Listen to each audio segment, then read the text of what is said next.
Alors, on va traiter un exercice un petit peu plus théorique. Un petit peu plus théorique en quoi? Il s'agit de proba et de récurrence. On va se placer dans un espace probabilisé, disons oméga, dans lequel ils sont considérés les événements de l'exercice.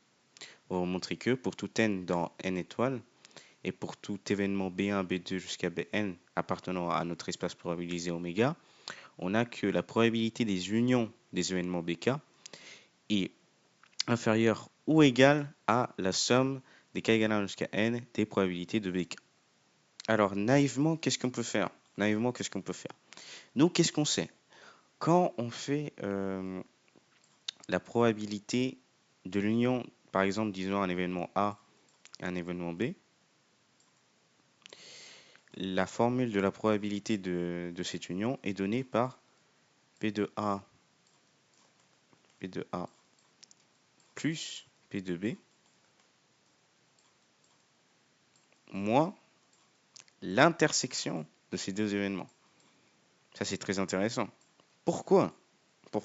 Parce que cette quantité-là est strictement positive ou nulle. Parce qu'on est en proba et les événements, et une probabilité est toujours strictement positive ou nulle. Et donc, qu'est-ce qu'on sait? Enfin, qu'est-ce qu'on en déduit? On déduit que P de A plus P de B est strictement supérieur ou égal à 0 ou égal à P2 A union B.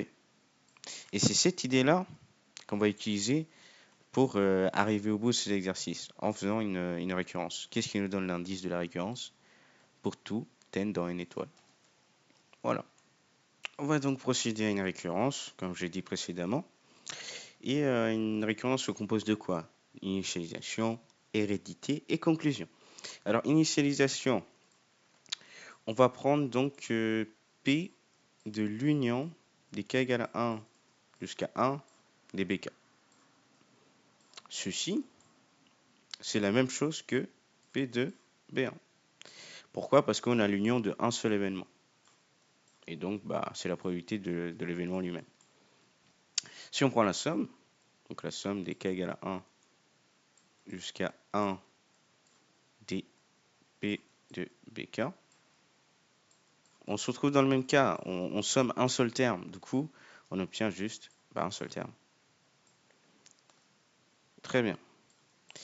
On a donc que P2 B1 est inférieur ou égal à P2 B1.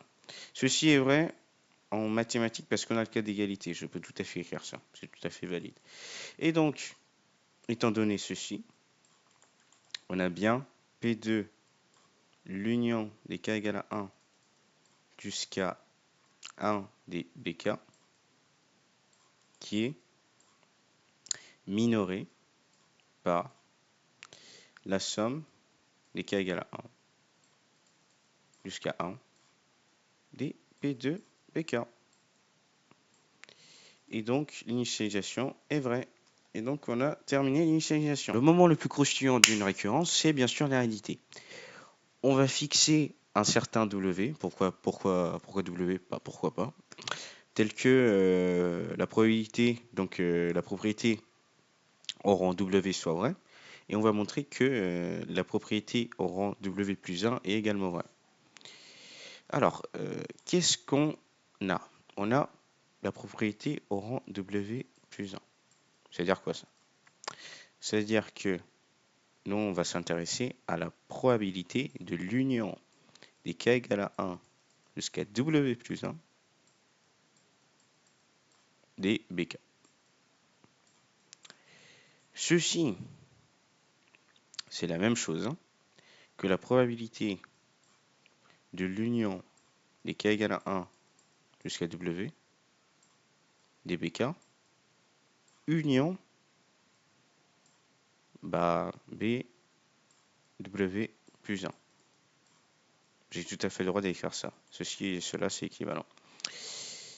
Qu'est-ce que j'ai? Maintenant, si on applique la formule, on a que ceci est égal à la probabilité de l'union de k égale à 1 jusqu'à w des bk, plus la probabilité de l'événement bw plus 1, moins l'intersection, moins c égale à la probabilité des k égale à 1 jusqu'à w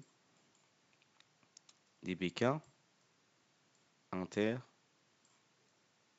la probabilité inter bw plus 1. Ceci est strictement positif ou nul. Et donc, d'après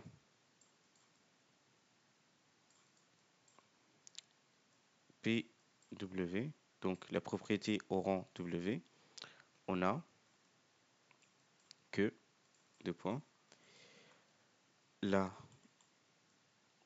probabilité de l'union de k égale à 1 jusqu'à W plus 1 des BK est majorée, j'ai fait une faute tout à l'heure, c'est bien majorée, donc majorée par la somme des k égale à 1 jusqu'à W des P de BK plus P2 BK plus 1. Et donc, on arrive bien à la probabilité des unions de k égale à 1 jusqu'à W plus 1 des BK est majorée par la somme des k égale à 1 jusqu'à W plus 1. J'ai incorporé le P de W plus 1 dans ma somme. Et donc, je me retrouve avec P de BK tout simplement. Et donc, CQFD. CQFD, c'est ce qu'il fallait démontrer. La conclusion est triviale. On a démontré la propriété pour le rang W. On a démontré qu'il était héréditaire, donc valable pour le rang P de W plus 1. De plus, l'initialisation est vraie. Donc, pour tout n dans n étoiles, la propriété Pn, qu'on avait appelée au tout début, est vraie.